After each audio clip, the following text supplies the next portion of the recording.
मुंबई और पुणे को जोड़ने वाला वो रास्ता जो करीब 30 सालों से मिसिंग था, जिसका नाम मुंबई पुणे मिसिंग लिंक है, वो अब पूरी तरह से बनकर तैयार हो चुका है। एक बार मैं आपको तस्वीर दिखा रहा हूं उसी मिसिंग लिंक की, जिसे तैयार करने में कई दशक लग गए। आपको बता दें कि 2002 में जब मुंबई पुणे एक्सप्रेस वे बनकर तैयार हुआ, तब लगा कि अगर ये मिसिंग लिंक बन जाता तो फिर मुंबई से पुणे या पुणे से मुंबई जाने वाले लोगों को खोपोली घाट या फिर खंडाला घाट से होते हुए जिगजैग रास्तों से मुंबई या पुणे का सफ़र नहीं करना पड़ता। और तब से ही सरकार के मन में विचार था इस मिसिंग लिंक का, लेकिन उस वक्त इतनी टेक्नोलॉजी एडवांस नहीं थी और बजट का भी क्राइसिस था, लिहाजा तब इस पर काम नहीं हो पाया। लेकिन 2019 में इसका भूमि पूजन हुआ और आज ये जो मिसिंग लिंक है ये पूरी तरह से बनकर तैयार हो चुका है। आप देख सकते हैं कितना चुनौती भरा ये काम है, कैसे जो खंडाला की जो वैली है, जो खाइयाँ हैं, वहाँ से नीचे से जो है वो पिलर लगाकर इस मिसिंग लिंक को तैयार किया गया है। आप बता दें कि 2 टनल और इस तरह का जो ये आप रोप ब्रिज देख रहे हैं, इस तरह के ब्रिज बनाकर इस मिसिंग लिंक को जोड़ने का काम किया गया है। अभी जो मौजूदा रास्ता है उसके बारे में आपको बता दें कि मुंबई और पुणे जब आप यात्रा करते हैं तो आपको बीच में खंडाला की जो घाटी है, जो खोपोली घाट है, वहाँ से गुजरना पड़ता है और आए दिन यहाँ पर हादसे होते थे, यहाँ पर ट्रैफिक जाम हो जाता था। ख़ास तौर पर बरसात के मौसम में, मानसून के दिनों में जो चट्टानें गिरती थी उसकी वजह से रास्ते बंद हो जाते थे और बहुत सारी दिक्कतें होती थी। यही वजह था कि लगातार कोशिश थी कि एक सीधा रास्ता, जो कि वो जो घाट का रास्ता है उसे कट कर सके, ऐसा एक रास्ता होना चाहिए। और फिर इस प्रोजेक्ट पर काम शुरू हुआ, इसकी प्लानिंग शुरू हुई। उसके बाद क्योंकि बहुत सारे ऑब्जेक्शंस थे, बहुत सारे ऑब्स्टिकल्स थे, उसे दूर किया जाना था। कैसे इन खाइयों में, इन पहाड़ियों में जो कंस्ट्रक्शन का सामान है, जो गाड़ियां हैं, वो पहुंचेगी, ये सारी व्यवस्था करनी थी। और सारे प्लानिंग, टेंडरिंग करने के बाद 2019 में इसका भूमि पूजन हुआ और करीब 15 साल की मेहनत के बाद ये मिसिंग लिंक जो है वो अब पूरी तरह से बनकर तैयार हो चुका है। आप बता दें कि इस मिसिंग लिंक को लेकर बहुत सारी खासियत इसकी है। देश में कई ऐसे जो मिसिंग लिंक हैं या कई ऐसे जो रोड्स हैं वो बने हैं, लेकिन उन सब से एडवांस इसे माना जा रहा है। जब इसे तैयार किया जाना था तो उसके पहले विदेशों में इसकी टेस्टिंग की गई थी कि कैसे ये जो मिसिंग लिंक है ये कैसे जो यहाँ से गाड़ियाँ गुजरेंगी उनका भार संभालेगा, कैसे ये जो है एक सफल रास्ता बनेगा। इसको लेकर विदेशों में इसकी टेस्टिंग की गई और आखिरकार अब इसे बनकर अब इसे जो है वो तैयार कर लिया गया है। आप बता दें कि इस मिसिंग लिंक में 2 टनल हैं, एक करीब 1.3 किलोमीटर का टनल है और दूसरा टनल जो है वो करीब 8.5 किलोमीटर का टनल है। और बीच में इस तरह से 2 ये जो केबल ब्रिज आप देख रहे हैं, इस तरह का 2 केबल ब्रिज है। और इस केबल ब्रिज की खासियत यह है कि ये ऊपर से भी जो है इसे सपोर्ट है और नीचे से भी पिलर दिया गया है। तो काफ़ी सुरक्षा को ध्यान रखते हुए, एडवांस टेक्नोलॉजी का इस्तेमाल करते हुए आखिरकार ये जो मिसिंग लिंक है इसे अब तैयार कर लिया गया है। अब इसके बनने के बाद मुंबई और पुणे के बीच में यात्रा करना जो है वो और आसान हो जाएगा। ख़ास तौर पर आपको बता दें कि जो खोपोली और जो खंडाला के घाट से आपको होकर गुजरना पड़ता था, जो कि बेहद ख़तरनाक रास्ता था, काफ़ी जिगजैग वहाँ पर हुआ करता था, बॉटल नेक वहाँ पर बन जाता था। अब उन रास्तों से आपको नहीं गुजरना पड़ेगा और आप सीधे जो है वो इस मिसिंग लिंक का इस्तेमाल करके आप जो है वो सीधे खंडाला एग्ज़िट की तरफ जो है वो आप निकल जाएंगे। आप बता दें कि इस मिसिंग लिंक के तैयार होने के बाद पुणे और मुंबई के बीच के दूरी में करीब 25 से 20 मिनट की बचत होगी और बताया जा रहा है कि बहुत सारा ईंधन बचेगा। करीब 1 करोड़ का ईंधन जो है वो हर रोज़ बचेगा। और इस मिसिंग लिंक की चर्चा अब पूरे देश में हो रही है क्योंकि बेहद आधुनिक और बहुत ही एडवांस ये मिसिंग लिंक है, जिसे 1 मई को महाराष्ट्र की जनता को सौंप दिया जाएगा। मुंबई और पुणे के बीच के इस मिसिंग लिंक को तैयार करने में आखिर करीब 30 साल का समय क्यों लग गया? क्यों ये मिसिंग लिंक उस वक्त तैयार नहीं किया गया जब मुंबई पुणे एक्सप्रेसवे तैयार किया जा रहा था? इन तमाम सवालों का जवाब आपको बताने के लिए हम आपको इस मिसिंग लिंक से करीब 200 मीटर ऊपर आपको हम लेकर आए हैं, और यहाँ से मैं आपको ये पूरा इलाका दिखाकर ये समझाने की कोशिश करूँगा कि आखिर इस मिसिंग लिंक को, इस ब्रिज को, इस टनल को बनाने में आखिर इतना वक्त क्यों लगा, क्यों यहाँ पर तमाम तरह की चुनौतियाँ थी जिसके कारण इसे तैयार करने में करीब 2 दशक से ज़्यादा का वक्त लग गया। पहले दशक में प्लानिंग की गई, किस तरह से जो आसपास के इलाके हैं वहाँ पर किस तरह से जो कंस्ट्रक्शन का सामान है वो पहुँचेगा, उस तरह की प्लानिंग की गई, और फिर उसके बाद इसका कंस्ट्रक्शन का काम जो है करीब 2019 में शुरू किया गया। हमारे साथ एफकॉन कंपनी के प्रोजेक्ट डायरेक्टर हैं रंजन कुमार मिश्रा जी, उनसे बात करते हैं और समझते हैं कि ये इतना चुनौती भरा प्रोजेक्ट क्यों है सर? क्यों कहा जाता है कि अपने आप में देश का एक अनोखा ये प्रोजेक्ट है, ये मिसिंग लिंक, और क्यों इतना वक्त लगा इसे तैयार होने में? वक्त आप देखेंगे, रियल कंस्ट्रक्शन पीरियड जो है, हमने यहाँ पे पहला फाउंडेशन मार्च 2022 में किया था, और ये जो वर्क ऑर्डर है मार्च 2019 का है। और मार्च 2019-20 जैसे वर्क ऑर्डर मिला, ऐसे ब्रिज को बनाने के लिए बहुत ही तकनीकी रिक्वायरमेंट होता है, टेक्निकल रिक्वायरमेंट होता है। पहले इस ब्रिज का डिज़ाइन करो, वो डिज़ाइन जो हमने किया, जो इसके प्रोटोटाइप ये बनाए, वो इसमें सेट होगा नहीं होगा, उसके लिए कई प्रकार की टेस्टिंग होती है। तो 20-21 के दौरान कोरोना में पूरा यूरोप, आपको कोरोना के इसमें आप देखे होंगे कि बंदी जैसा था। तो ये टेस्टिंग की जो फैसिलिटी अभी इंडिया में उतने उच्च स्तर पे नहीं अवेलेबल हो पाई है, तो हमें ये टेस्टिंग यूरोप में करनी थी। तो उस चक्कर में, उसके लिए हमें 2021 के अंत में जाके वो टेस्टिंग का मौका मिला। टेस्टिंग जैसे ख़त्म हुआ और हमने यहाँ पे काम शुरू कर दिया। जैसे बताया मैंने कि मार्च 2022 में हमारा पहला फाउंडेशन यहाँ पे कास्टिंग हुआ, और इस टाइप के ब्रिज को बनाने के लिए जहाँ एक्सेस नहीं है, पहले आपको जाने के लिए एक्सेस बनाना पड़ेगा और फिर आप कुछ काम कर सकते हैं। तो ये, और ऐसे भी ऐसे केबल स्टे ब्रिज बनाने का नॉर्मल जो कंस्ट्रक्शन टाइम साइकिल है 4 से 5 साल का होता ही होता है। एक बार इस इलाके को समझाइए कि कितना चुनौती भरा ये इलाका था। यहाँ पर पहुँचने के लिए आप लोगों ने ट्रायल, एक हम देख रहे हैं कि एक टनल भी बनाया गया था, एक अलग से एक रोड्स बनाए गए थे ताकि यहाँ पर कंस्ट्रक्शन का सामान पहुँचाया जा सके। इस इलाके के बारे में, यहाँ की चुनौतियों को समझाइए। ये इस इलाके की चुनौतियाँ अपने आप में ही एक, पहले तो ये अनटच्ड इलाका था, किसी को मालूम भी नहीं होगा कि इस इलाके में ये है। जब ये ब्रिज बनने का अलाइनमेंट MSRDC ने फाइनल किया, तो वो आके इन्होंने DPR स्टेज में देखा होगा। वो टनल जो है आप देख रहे हैं, जो छोटा टनल दिख रहा है, वो नीचे की तरफ, हाँ नीचे की तरफ, वो इन दोनों टनल का कंस्ट्रक्शन स्टार्ट करने के लिए एंट्री है। वहाँ से ही इक्विपमेंट अंदर आया, और वो छोटा इसलिए बनाया गया कि वहाँ से हमें एक्सेसिबल है। बाकी ये दोनों साइड जहाँ पे टनल एग्जिट हो रहा है, तकरीबन पहाड़ की हाइट 60 मीटर है, तो वहाँ हम किसी भी मेथड से उस जगह पे जाके उसका ड्रिलिंग कर ही नहीं सकते थे। तो छोटा टनल बना के फिर बाएं और दाएं साइड जाके ये दोनों टनल का निर्माण किया गया। ब्रिज का निर्माण जो है, ये वो नीचे से नीचे की तरफ से आके, और दोनों तरफ टनल की तरफ, ये मुंबई साइड टनल और ये पुणे साइड टनल की तरफ हम दोनों साइड बढ़े। तो सारा सामान लाना अपने आप में, अगर नॉर्मल रोड में आप, अगर कोई टेलर 20 टन लोड ले जा सकता है, तो इन रोडों में 6 से 7 टन से ज़्यादा वो लोड नहीं लेके जा सकता है। कंक्रीट मिक्सचर का आपने देखा होगा, नॉर्मल सर्कमस्टेंसेस में हम 6 cubic metre concrete, 6 cubic metre तकरीबन 15 टन हो गया। इन पहाड़ियों में 2.5 से 3 क्यूबिक मीटर से ज़्यादा कंक्रीट ले जाना मुश्किल था। और अत्यंत महत्वपूर्ण है कि 4 महीने, जून, जुलाई, अगस्त, सितंबर तक बहुत ही तेज़ बारिश और तेज़ हवा के साथ बारिशें चलती थी।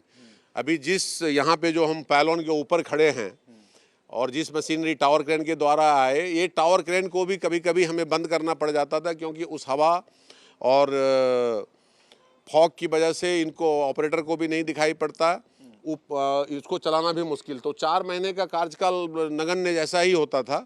उन सबको ये करते हुए हमने ये 4 साल में ये ब्रिज को ऑलमोस्ट कंस्ट्रक्शन पीरियड टोटल 4 साल रहेगा, अगर कोरोना का काल हम निकाल दें तो। सर एक बार मैं फिर जिस टनल की आप बात कर रहे थे उसे दिखाते हुए आप समझना चाहूँगा। कहा जाता है कि एशिया का ये सबसे चौड़ा टनल है, क्या विशेषताएं हैं इस टनल की? ये 4+1 सर्विस लेन 23.75 वाइड टनल जो है एशिया का नहीं वर्ल्ड्स का लॉन्गेस्ट टनल, वाइडेस्ट टनल है, लॉन्गेस्ट नहीं वाइडेस्ट।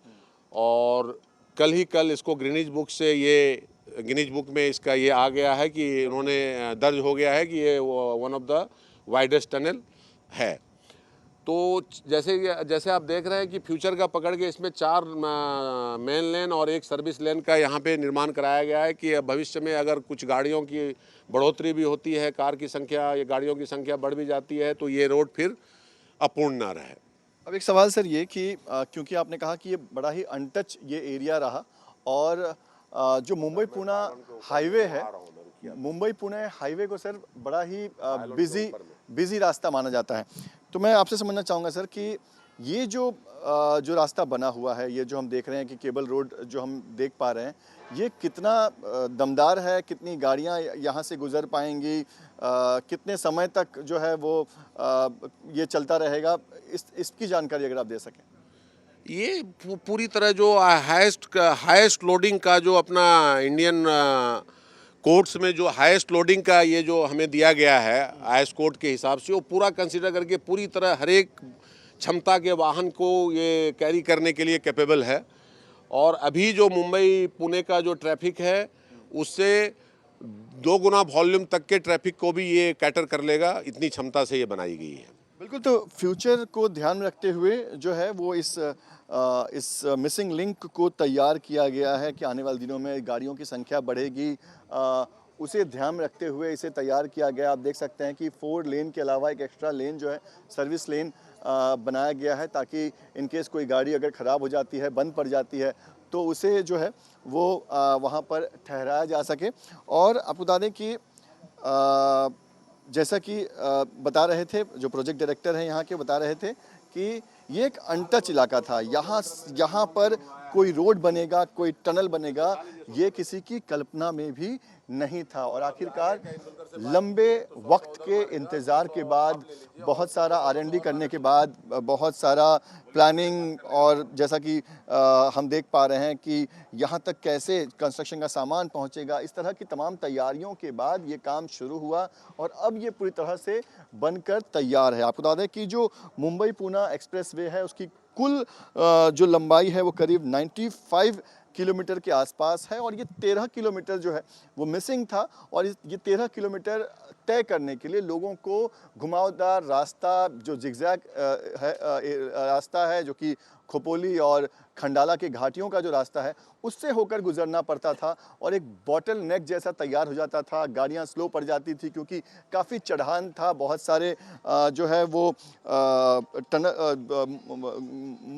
ऐसे जिगजैग थे जहां पर आगे से कोई गाड़ियां आ रही होगी नहीं होगी ये देख पाना मुश्किल होता था। खासतौर पर बरसात के दिनों में बहुत दिक्कत होती थी। लेकिन अब ये सीधा रास्ता करीब 13 किलोमीटर का, जिसमें 2 टनल हैं और एक लंबा, ये हम देख पा रहे हैं कि ये केबल रोड है, अब ये बनकर तैयार हो चुका है। तो कहीं ना कहीं अब जो मुंबई से पुणे या पुणे से मुंबई जो लोग यात्रा करते हैं उनके लिए एक बहुत ही सुखद अब ये यात्रा बन जाएगा और करीब 25 मिनट का समय उनका बचेगा, साथ ही बचेगा बहुत सारा ईंधन और सरकार की बहुत सारी रेवेन्यू का भी जो है वो बचत होगा, ऐसा समझा जा रहा है।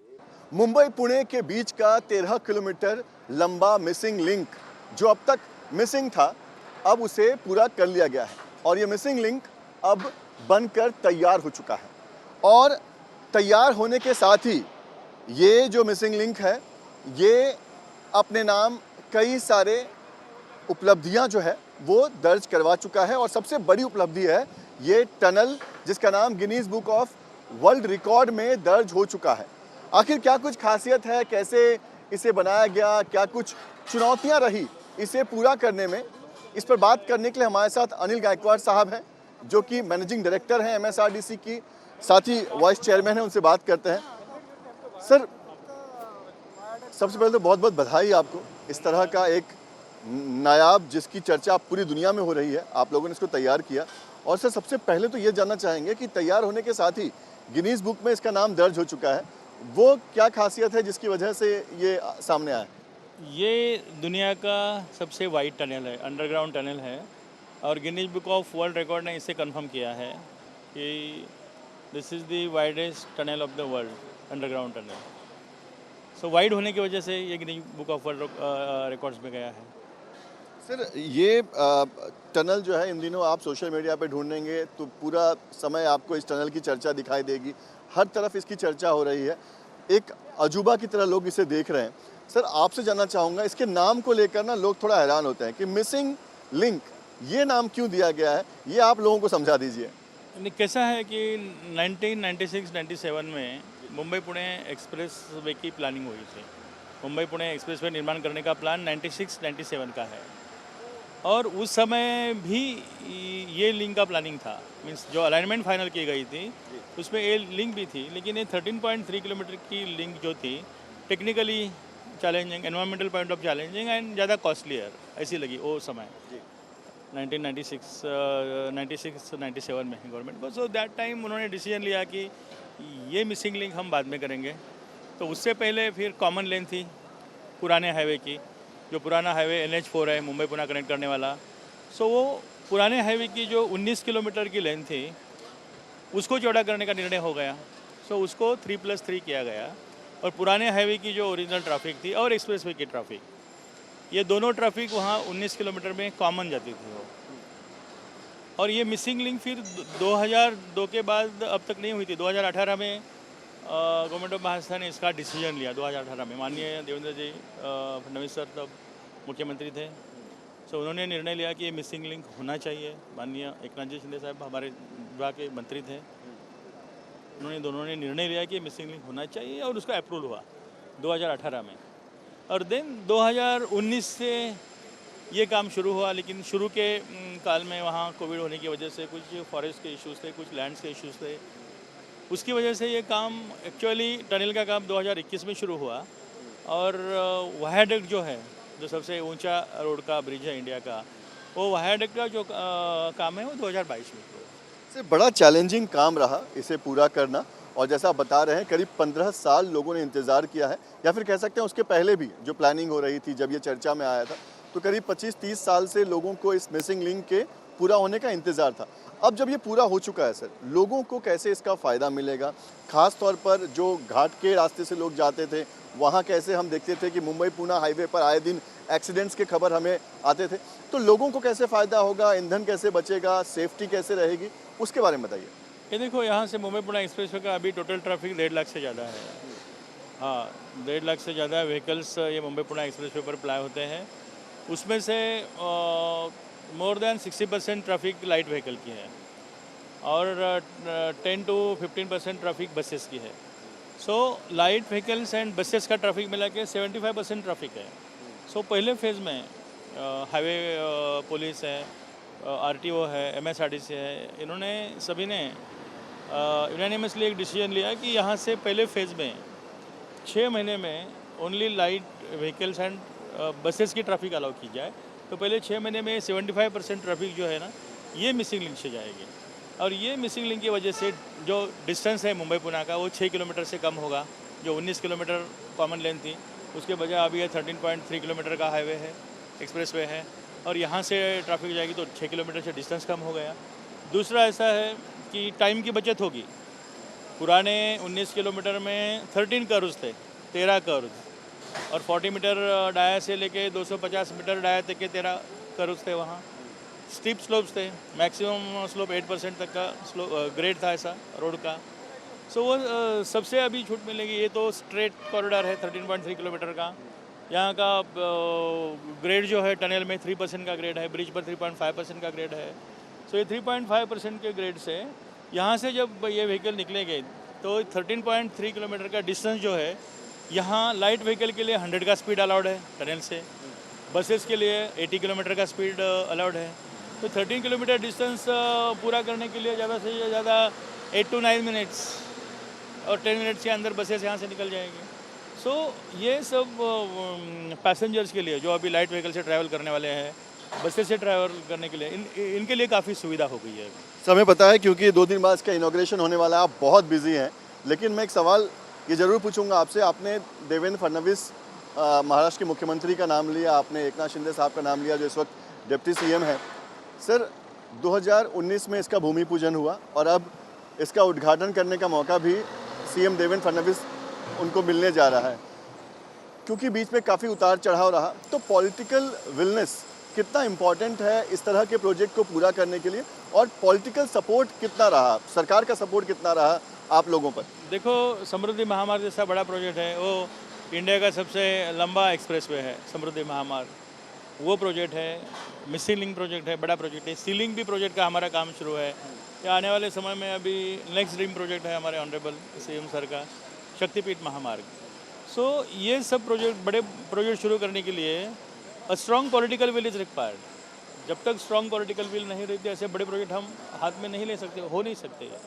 और strong support, politically strong support government level से, फिर गवर्नमेंट का सपोर्ट गवर्नमेंट लेवल से, ये बहुत ज़रूरी होता है ऐसे प्रोजेक्ट के लिए। और मैं यहाँ आपको बताना चाहता हूँ कि समृद्धि महामार्ग हो या मिसिंग लिंक प्रोजेक्ट हो, इसके लिए जो एक स्ट्रॉन्ग सपोर्ट चाहिए था माननीय देवेंद्र जी फडणवीस सर का, माननीय एकनाथ जी शिंदे सर का, वो पूरा सपोर्ट ये प्रोजेक्ट के लिए शुरू से लेके अंत तक हुआ है। जब ये प्रोजेक्ट की शुरुआत थी, माननीय देवेंद्र जी फडणवीस सर वो मुख्यमंत्री थे, हमारे एकनाथ जी शिंदे सर ये विभाग के मंत्री थे। अभी हम ये प्रोजेक्ट को खुला करने जा रहे हैं, फिर देवेंद्र जी फडणवीस सर मुख्यमंत्री हैं और हमारे एकनाथ जी शिंदे सर ये विभाग के मंत्री हैं। तो एक सहयोग की बात है, और ये दोनों के नेतृत्व में महाराष्ट्र में इंफ्रास्ट्रक्चर बहुत तेज़ी से आगे जा रहा है। शुक्रिया हमसे बात करने के लिए, और बहुत बहुत बधाई आपको सबसे पहले इस प्रोजेक्ट के पूरा होने का। थैंक यू, धन्यवाद।